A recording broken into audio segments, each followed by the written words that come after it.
колега. Не ме занимай с глупости, бе. Правя връзки с песни, ама не ги въртите. Почвам да пея за луната и звездите. Една луна наеба звездата. Грешка на езика, нов съм за раята. Господин министър, напиши ми факс. Миришеш ми на стария ми Air Max. Моля ти вземе едно интервю. Я ми дъхни, веднага хой си вземи някакви дъвки. Твоята жена е моята порно гордост. Някой трябва да поеме политическата отговорност. Бътво, дали да ти не серема устенцата. На жена ти правим синки по коленцата. Тя обаче погледна в твоята чиния.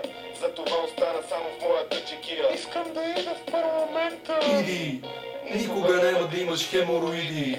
Господин депутата гледа девствено. Естествено ли шмърка нищо ефтино. Селото се оказа тъкмо в града. Белото им показа тъмната страна. Дали ви правя нещо като песнички пее и влиян трохите, за да оцелея? Боже, давай нагоре и нека е грях. Искам някой ден да сера на тях. Аре само да не ме занимаваш. Дедо Господ май няма да ми прости. Дай ми всичката пара на света, колега. Не ме занимай с глупости. Знаеш какво? Аре само да не ме занимаваш.